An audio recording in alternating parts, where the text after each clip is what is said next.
깐깐하기로 악명 높은 교수 밑에서 조류학을 전공하는 대학생이 있었습니다. 기말 시험을 치르는데 문제가 기상천외한 문제가 나왔습니다. 사지선다형도 아니고 논술형도 발만 찍은 사진 그를 보고 새 이름을 쓰라는 것이었습니다. 한 마리도 아니고 25마리의 새 이름을 모조리 알아맞히라는 문제였습니다. 이 세상에 존재하는 수많은 새들이 있는데 그 중에 25마리의 새를 뽑아가지고 그것도 몸 전체가 나온 칼라 사진의 새가 아니라 흑백으로 발만 찍은 사진을 교실 벽에다가 쭉 걸어놓고 그 다 새 이름을 맞추라는 시험이었습니다. 학생이 시험 문제를 받아놓고 미친 짓이라 생각했어요.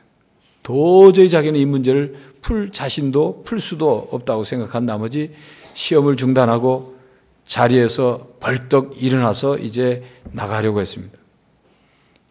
시험 감독 들어온 교수가 자네 시험 안 보고 어디 가나? 학생이 대답합니다. 이 문제는 도저히 풀 수가 없습니다. 기권하고 저는 바깥으로 나가겠습니다.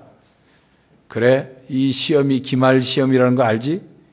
포기할 경우 과락할 텐데 그래도 좋은가? 학생이 대답합니다. 좋습니다. 과락시키려면 한번 해보세요. 저는 이따위 시험을 치를 수가 없습니다. 그리고 교실 문을 박차고 막 나가려는 순간 교수가 물었습니다. 자네 이름이 뭔가? 화가 나가지고 물었어요. 그러자 학생은 갑자기 자기의 바지단을 걷어올리더니만 신발을 벗어서 교수에게 발을 보이면서 교수님, 제 발만 보고 제 이름을 알아맞혀 보세요. 그러더랍니다. 아직 무슨 소리인지 모르시는 분은 집에 가서 기도하면서 잘 생각해 보세요. 그 학생이 졸업을 했을까? 졸업할 수 있었을까? 걱정이 한편으로는 되긴 합니다. 근데 간혹 학교에서 시험을 쳐보면 학생들을 골탕 먹이는 그런 교수들이 있어요. 아주 이상야릇한 문제를 내가지고 학생들을 아주 골탕 먹이는 그런 일들이 있습니다. 이 세상 사람들에게 가장 풀기 어려운 문제가 있다면 어떤 문제일까요? 어떤 문제가 해결하기가 가장 어려운 그런 문제일까요? 그것은 죽음의 문제입니다. 죽음의 문제를 풀고 구원이라는 답을 얻어야 하는데 그렇지 못한 거죠. 구원은 모든 사람들이 갈망하는 겁니다. 왜냐하면 구원이란 영원히 사는 것이고 천국에 들어가는 일이기 때문에 누구나가 다 원하는 일이에요. 그래서 사람들은 그 구원을 얻기 위해서 죽음의 문제를 풀기 위해서 나름대로 노력을 합니다. 그러나 답을 얻지 못해요. 우리가 구원을 받기 위해서는 제일 먼저 죄의 문제가 해결이 돼야 됩니다. 죄의 문제가 해결이 되어서 의인이 돼야 되는 거예요. 하나님의 의의 기준에 도달해서 의인이라고 일컬어져야 죄의 문제가 해결이 되고 구원이 오게 되는 거죠. 구약시대에는 하나님의 의에 이르도록 그 기준을 정해 놓으셨어요. 그것이 율법입니다. 그 율법의 가장 기본이고 중심이 되는 법이 십계명이죠. 그리고 제사법전입니다. 여러분 십계명 잘 아시죠? 1계명이 뭡니까? 나 외에 다른 신을 섬기지 말라. 2계명? 1계명만 하시네. 2계명? 너를 위하여 우상을 만들지도 말고 절하지도 말고 섬기지도 말아라. 3계명? 하나님 여호와 이름을 망령되이 일컫지 마라. 4계명? 안식일을 기억하여 거룩히 지켜라. 5계명? 내 부모를 공경하라. 6계명? 살인하지 말라. 7계명? 간음하지 말라. 8계명? 도적질하지 말라. 9계명? 내 이웃에 대하여 거짓 증거하지 말라. 10계명? 내 이웃의 것을 탐내지 말라. 입을 다물이고 계신 분은 너무 쉬운 문제라서 대답을 안 하시는 걸로 알겠습니다. 이 십계명이 율법의 가장 기본이고 중심이에요. 모든 율법과 계명과 율례는 여기서부터 가지가 뻗어가듯이 그렇게 나옵니다. 그래서 하나님이 우리에게 그 계명을 지키면 죄를 짓지 않는 것이 되고 그것이 하나님의 의에 이르게 된다 정해 놓으셨어요. 그럼에도 불구하고 죄를 지을 수밖에 없으니까 하나님이 제사법을 정해주셔서 너희들이 죄의 문제를 해결해 받아야 되는데 그렇다면 속죄제를 드리라. 제사를 통해서 죄 용서함을 받으라는 거죠. 그리고 다른 제사들은 하나님과의 관계를 더 가까이 해서 하나님의 의에 이르도록 해라.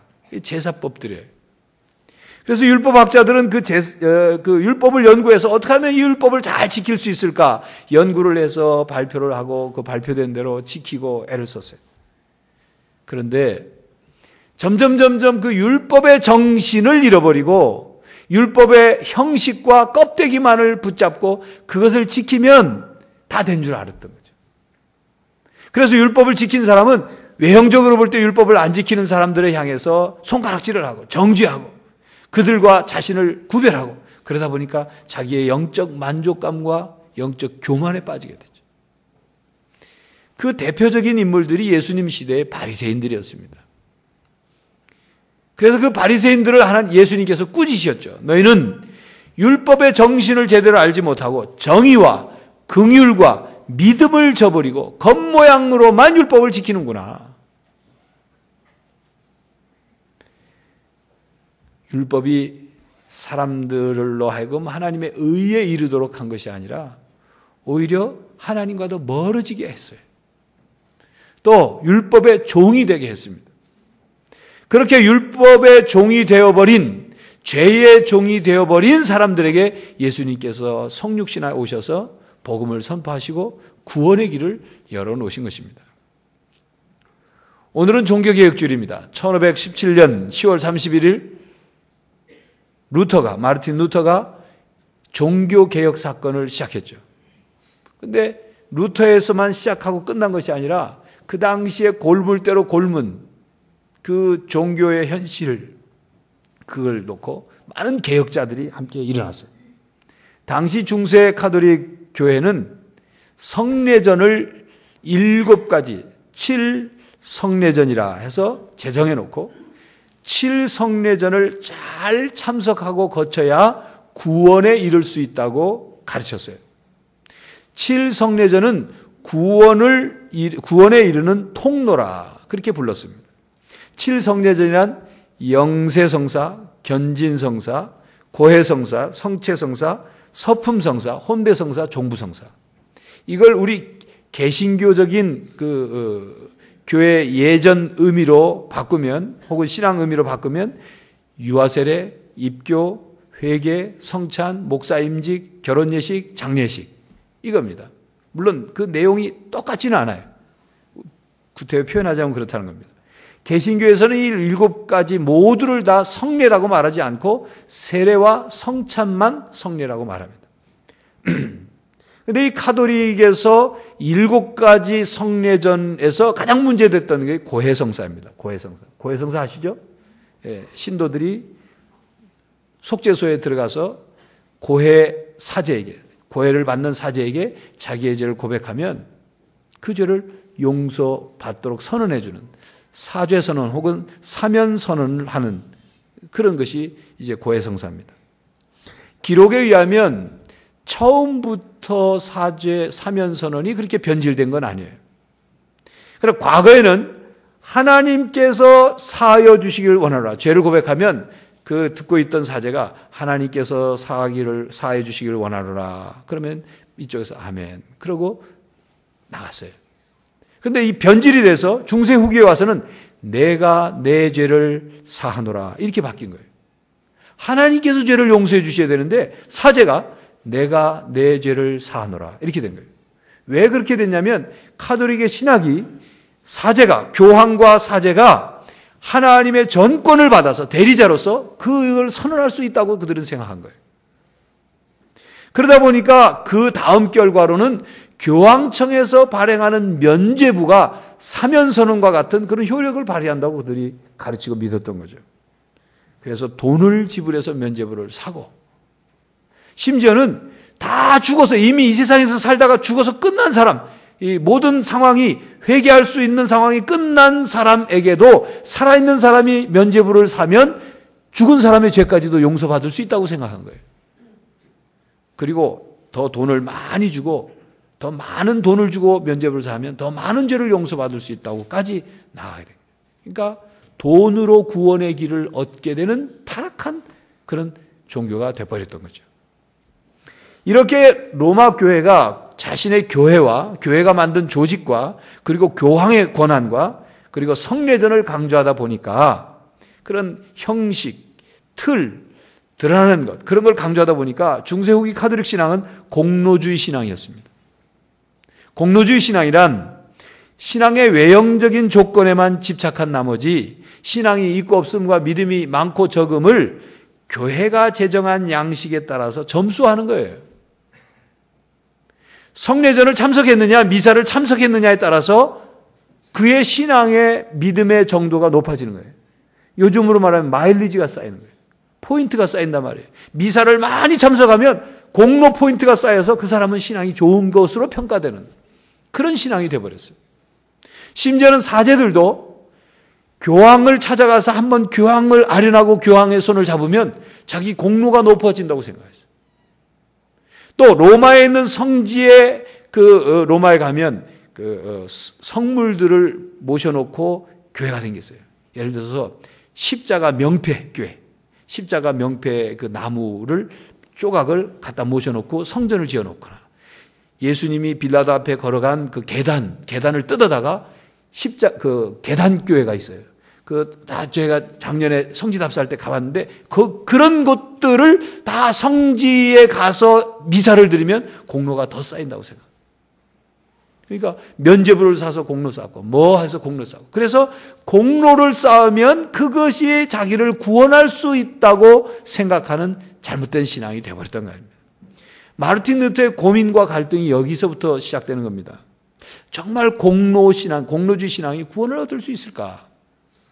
그런 의문과 고문 속에서 루터가 성경을 읽다가 오늘 본문 말씀 17절 말씀 복음에는 하나님의 의가 나타났어. 믿음으로 믿음에 이르게 하나니 기록된 바 오직 의는 믿음으로 말미암아 살리라 함과 같으니라. 오직 의는 믿음으로 말미암아 살리라 함과 같으니라. 여기에서 우리 한자 사자성어로는 이신칭의의 신앙 고백과 교리를 확정합니다. 이신칭이란 이신, 믿음으로써 칭의, 의롭다고 일컬어지는 거예요. 이 이신칭의 교리는 로마서 3장 28절 말씀과 연결이 되죠. 그러므로 사람이 의롭다 하심을 얻는 것은 율법의 행위에 있지 않고 믿음으로 되는 줄 우리가 인정하더라. 사람이 믿음으로 말미암아 하나님께 의롭다고 인정받아서 의인이 될 수 있다. 이것이 구원론의 핵심입니다. 율법도 아니고 공로도 아니고 면죄부를 사서 되는 것도 아니고 이 일을 마르틴 루터가 직접 자기가 겪었어요. 어느 날 악마가 마르틴 루터에게 찾아와서 말했습니다. 마르틴 루터, 너는 큰 죄인이다. 그러므로 너는 저주를 받아서 지옥에 떨어질 거다. 루터가 악마에게 말했습니다. 잠깐, 한 가지씩만 말하자. 나는 큰 죄인이다. 물론 네가 나한테 죄가 있고 없고 말할 자격은 없지만 내가 큰 죄인이란 말만은 사실이다. 나는 그렇게 고백한다. 그 다음은 뭐냐? 악마가 또 말했습니다. 그러므로 루터 너는 큰 죄인이기 때문에 너는 저주를 받을 것이다. 그 말에 대해 루터가 대답했습니다. 아니다. 그것은 말이 되지 않는다. 내가 큰 죄인이라는 것은 사실이지만 그러나 예수 그리스도께서 죄인들을 구원하시기 위해 오셨기 때문에 나는 그분으로 인하여 그분을 믿음으로 구원을 받을 것이다. 이 악마야 물러가라. 루터는 그렇게 악마를 물리쳤고 악마는 루터의 죄를 들어서 넘어뜨리려고 했지만 결국 루터를 넘어뜨리지 못해 울면서 떠나갔다는 것입니다. 이렇게 루터는 자신이 믿음으로 말미암아 큰 죄가 용서받고 구원을 받고 의인이 되었다는 사실을 믿고 확신하고 체험하게 된 것입니다. 이런 깨달음과 체험으로 마르틴 루터와 많은 종교개혁자들이 외쳤던 종교개혁의 원칙은 세 가지입니다. 솔라 피데, 솔라 스크립투라, 솔라 그라치아. 오직 믿음, 오직 성경, 오직 은혜. 이 세 가지 원칙을 연결하면 인간이 구원을 받는 데 필요한 것은 오직 믿음뿐이다. 오직 신앙뿐이다. 믿음이 아니고서는 구원을 얻을 수 없다. 그리고 그 구원을 얻게 하는 신앙의 거울은 성경이다. 성경 말씀의 근거에 의해서 우리가 믿음을 가질 수 있다. 그리고 그 구원을 가능하게 하는 모든 힘은 오직 하나님의 은혜뿐이다. 은혜로 이루어진 일이 아닌 것은 하나님이 하신 일이 아니다. 율법으로도 공로로도 사람의 지혜로도 그 어떤 능력으로도 구원을 이룰 수 없다는 것이 종교개혁가들의 이 신앙이고 신학이고 원칙입니다. 교회 여러분, 사람이 죄를 용서받고 의인이 되는 것, 그것은 예수님께서 세상의 죄를 위해서 십자가에서 피 흘려서 우리가 당해야 할 형벌 대신 주님이 대신 십자가에서 당하심으로 우리를 하나님 앞에 의인으로 세워놓으셨다는 사실을 믿고 받아들이는 것, 그것이 구원을 받는 것이고 그게 복음입니다. 예수님을 믿음으로 말미암아 우리는 죄인이지만 예수님을 믿음으로 말미암아 하나님의 법정에서 하나님께서 무죄라고 선언하시는 거예요. 하나님의 이 은혜의 기적에 의해서, 하나님의 놀라운 이 사랑의 은혜로 인하여 우리가 무죄라고 선언받은 거예요. 이게 복음이란 말이에요. 이 소식이 기쁜 소식이란 말입니다. 그러므로 복음의 신앙이란 내가 믿는다, 나는 잘할 수 있다, 나는 나를 믿는다, 나는 반드시 잘 될 걸 믿는다, 이렇게 믿는 믿음이 복음의 신앙이 아닙니다. 이미 신앙과 신념의 차이를 설교 말씀한 적이 있죠. 복음의 신앙이란 하나님께서 죄인인 나를 그리스도로 말미암아 의로운 자로 여겨 주신다는 약속을 우리가 마음으로 받아들이는 거예요. 하나님께서 우리에게 거저 주시는 은혜를 그저 받아들이는 것, 이것이 복음의 신앙이에요. 복음의 신앙이란 하나님께서 우리 안에서 역사하게 하시는 신앙이지 내가 하나님을 움직이는 신앙이 아닙니다. 다시 말하면 하나님의 사랑과 하나님의 뜻이 내 안에 들어와서 이루어지도록 나는 믿음으로 받아들이는 것이지, 내 뜻과 내 생각을 이루기 위해서 하나님의 사랑과 하나님의 뜻을 끌어당겨 가지고 이 세상에서 그 내 뜻과 내 생각을 성취하기 위해서 하나님의 손길을, 하나님의 사랑을 수단으로, 방법으로, 도구로 이용하는 것, 그것이 복음의 신앙이 아닙니다. 그러니까 나의 생각을 또 나의 기대를 가지고 내 생각과 기대가 이루어질 줄 믿습니다 하는 것이 믿음이 아니고, 하나님의 사랑과 하나님의 전적인 주권이, 그리고 하나님의 인도하심이 내 속에 온전히 다 이루어지도록 믿는 것, 그것이 믿음이에요. 그게 복음입니다. 하나님의 사랑이 변치 않고 우리 속에서 그 약속대로 다 이루어지게 되는 것은 하나님의 신실하심 때문에. 신실함이란 믿을만하다는 거예요. 믿을만하다. 이런 하나님의 신실하심에 대해서 우리의 믿음의 반응으로 인해서 우리의 삶 전체가 믿음의 계속적인 역사가 이루어져야 한다, 그 말입니다. 오늘 17절 상반절에 보면 복음에는 하나님의 의가 나타나서 믿음으로 믿음에 이르게 하나니, 믿음으로 믿음에 이르게 하나니. 하나님의 의는 처음부터 끝까지 믿음에서 난다, 그 말이기도 하고, 이 믿음으로 믿음에 이르게 한다는 말을 원문의 뜻을 이렇게 번역할 수도 있어요. 믿음에서부터 믿음까지, 또는 믿음을 통해서 믿음을 향해로 번역될 수 있습니다. 이 말은 무슨 뜻이냐면 우리의 믿음이란 하나님과의 관계가 믿음으로 시작해서 믿음으로 지속돼야 한다, 그 말씀입니다. 또 오직 믿음으로 말미암아 그 다음의 단계인 믿음의 단계로 나갈 수 있어야 된다, 그 말이에요. 우리의 믿음은 단지 우리 마음속의 믿음으로 그치지 않고 내 입으로 그냥 믿습니다라고 하는 것으로 그치지 않고 실천적인 믿음, 순종적인 믿음으로 나가야 한다는 그런 뜻이란 말입니다. 그러니까 시작도 믿음으로 시작되고 마지막도 믿음으로 이루어져야 된다, 그 말입니다. 그러므로 믿음으로 시작하여 다른 것으로 바뀌어서는 안 됩니다. 믿음으로 시작된 우리의 믿음이 다른 믿음으로 변질돼서는 안 돼요. 믿음으로 시작된 그 믿음이 중간에 믿음이 끊어져서는 안 된다, 그 말입니다. 중세교회 신앙, 잘못된 신앙을 바로잡는 것이 종교개혁입니다. 개신교란 개혁교회란 뜻이에요. 개혁교회, 개혁신앙의 교회란 뜻입니다. 개혁정신을 이어받고 실천하는 교회죠. 그렇다면 오늘 종교개혁주의를 맞은 우리들이 나의 신앙은 제대로 되어 있는가? 내 신앙은 잘못된, 변질된, 끊어진 그런 신앙은 아닌가를 돌아봐야 하는 것입니다.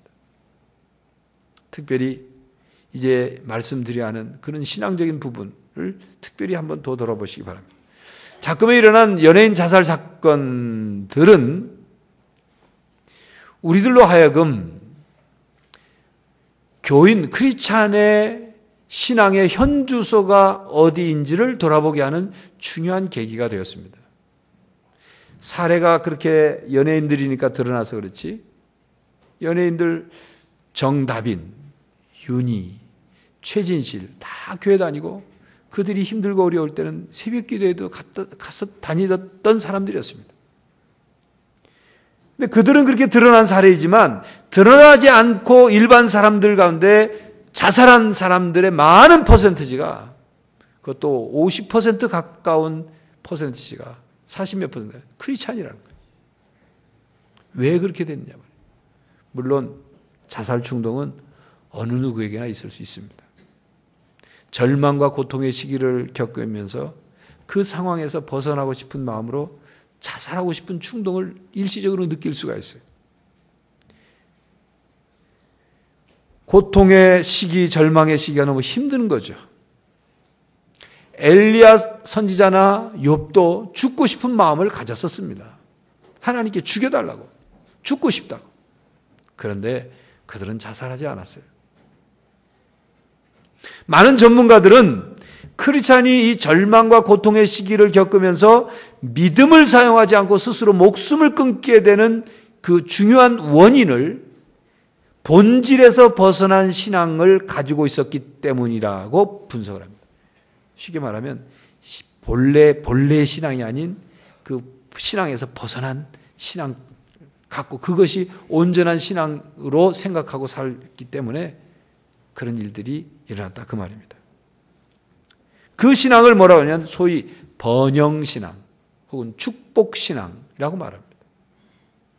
이 축복신앙, 번영신앙이란 예수를 믿으면 세상 근심 걱정이 다 사라지고 이 땅에서부터 부귀영화를 누리게 된다는 신앙이에요. 번영, 예수 믿기만 하면 번영하고 예수 믿기만 하면 축복, 복을 받는다는 신앙.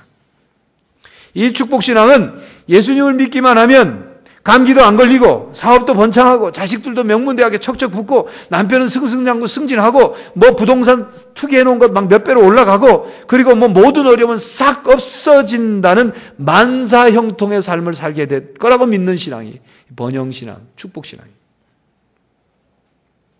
이런 신앙은 보이는 것의 복만을 추구해요. 이런 신앙은 삶에 고통이 있거나 그리고 고난이 있으면 신앙생활을 잘못하기 때문에 고통과 고난이 온다고 생각해요.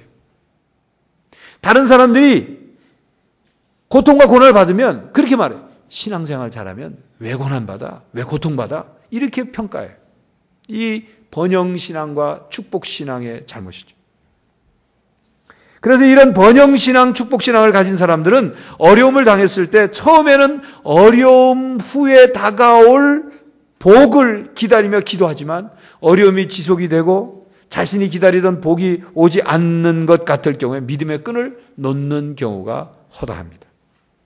이런 신앙을 가지고 있는 사람들은 문제와 고난과 환난을 당하면 그것을 감당을 못해요. 아니 사실은 그것을 감당할 수 있는 신앙을 처음부터 갖고 있지 못했던 것이죠. 예를 들자면 여러분 나무젓가락으로 따뜻한 음식을 집어서 먹을 수는 있지만 숯불을 집으면 나무젓가락은 탑니다. 그러니까 번영신앙, 축복신앙은 처음부터 고난의 불을 감당할 수 있는 젓가락이 아니에요.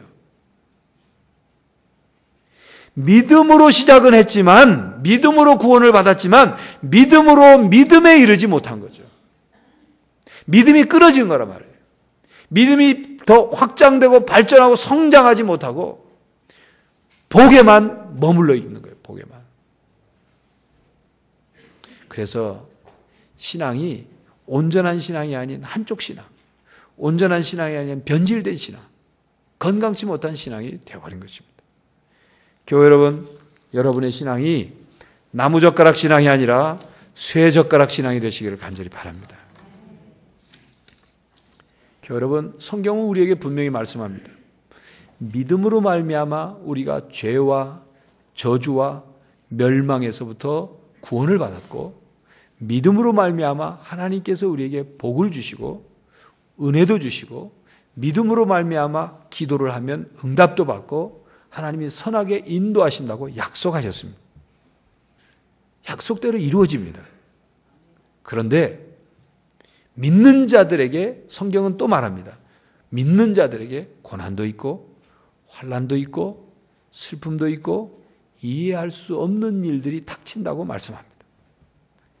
예수를 믿으면 그때부터 탄탄대로이고 만사형통이고 승승장구이고 매일 대박이 터지는 그런 것이 아니라 이 세상에 존재하는 죄의 실제와 악의 세력 때문에 예수를 믿어도 문제를 만나야 하고 슬픔을 겪어야 하고 고통과 환난을 만난다고 말씀합니다.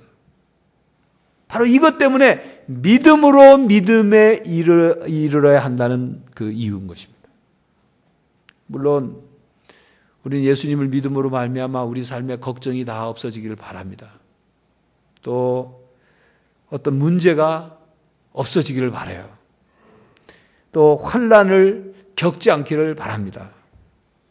내가 겪었던 고난 이런 것들이 다 좀 고난이 없어졌으면 바라요. 누구든지 그런, 그게 뭘 좋은 거라고 그걸 기대하게 있겠습니까?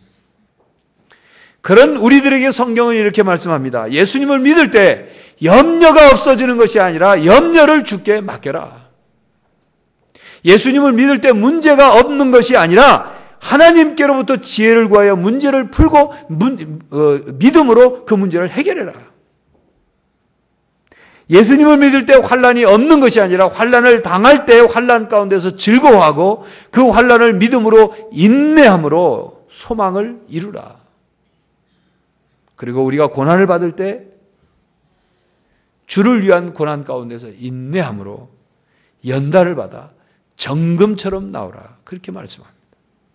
주님을 믿는 믿음은 모든 어려움이 믿자마자 모든 어려움이 싹 없어지는 그런 믿음의 능력이 아니라 모든 어려움을 이길 수 있도록 도우시는 주님의 능력을 우리가 믿는 것입니다. 이게 우리의 믿음이에요. 환난이 없어지는 믿음이 아니라 환난을 이기는 믿음을 갖게 되는 것입니다. 이것이 복음입니다. 복음은 우리들에게 하나님의 능력이 된다는 오늘 말씀 뜻입니다. 복음은 모든 믿는 자에게 구원을 주시는 하나님의 능력이 됨이라 말씀하죠. 구원을 받을 뿐만 아니라 믿음에서 믿음에 이르는 우리의 신앙생활의 능력이 되는 거예요. 그래서 고린도전서 1장 18절에 십자가의 도가 멸망하는 자들에게는 미련한 것이요 구원을 받은 우리들에게는 하나님의 능력이 됨이라 말씀합니다. 또 고린도전서 1장 24절에 오직 부르심을 받은 자들에게는 그리스도는 하나님의 능력이요 하나님의 지혜니라 말씀하는 거예요. 주님을 믿음으로 주님이 우리 안에 주인으로 오셔서 그 십자가의 능력으로 구원을 해주실 뿐만 아니라 우리 삶의 모든 일에 능력이 되어주시는 것입니다. 그분을 믿음으로 그 능력을 누리는 거죠. 여러분, 우리는 예수 그리스도를 믿음으로 말미암아 구원을 받고 의인이라 일컬어지게 되었습니다. 표현하면 의인의 옷을 입은 거예요. 죄인의 옷을 벗고 의인의 옷을 입은 겁니다. 그러나 의인의 옷은 입었지만 아직도 우리 안에는 죄인의 모습이 남아있단 말이에요. 그 속사람이 바뀌어져야 된다는 거예요. 그 속사람을 바꾸기 위해서 믿음으로 믿음에 이르는 삶을 살아야 하는 거예요. 믿음이 지속적으로. 그 믿음을 통해서 하나님의 능력을 의지함으로, 하나님의 십자가의 능력을 의지함으로, 성령을 의지함으로, 그리고 예수 그리스도를 우리 안에 주인으로 모심으로 우리가 끊임없이 변화되는 삶을 살아야 돼요. 복만 받는 것을 기대하지 말고 복음의 삶은 믿음으로 말미암아 이 세상을 살아가면서 고난을 이기고 믿음으로 말미암아 힘들고 어렵지만 소망을 잃지 않고 하나님의 자녀로 끝까지 살아가는 것입니다. 그게 복음의 삶이에요. 그래서 고린도후서 13장 5절에 이렇게 말씀합니다. 너희는 믿음 안에 있는가? 너희 자신을 시험하고 너희 자신을 확증하라. 예수 그리스도께서 너희 안에 계신 줄을 너희가 스스로 알지 못하느냐? 그렇지 않으면 너희는 버림받은 자니라. 교회 여러분, 오직 믿음, 오직 성경, 오직 은혜를 외쳤던 종교 개혁자들의 그 정신과 신앙을 다시 한번 깨닫고 우리 삶의 구원의 길이, 우리 삶의 참 진리의 길이 어디 있는가를 바로 깨달아 믿음으로 말미암아 이 땅을 살아가는 성도들이 되시기를 간절히 바랍니다. 하나님, 우리의 그 어떤 자격으로도 공로로도 노력으로도 능력으로도 이룰 수 없는 구원을 주님께서 십자가에서 이루어주시고 그 사실을 믿고 받아들이기만 하면 의롭게 일컬어 주시니 감사합니다. 믿음으로 말미암아 구원을 얻었사오니 믿음으로 말미암아 살아가게 하여 주시고 믿음으로 믿음에 이르는 성도들이 되게 하여 주시옵소서. 이 땅에 수많은 어려움들과 수많은 슬픔과 고난과 문제들을 만날 때마다 오직 십자가의 능력으로, 오직 하나님의 능력으로 그 능력을 믿는 믿음으로 말미암아 승리하며 살게 하여 주시옵소서. 예수 그리스도의 이름으로 기도하옵나이다.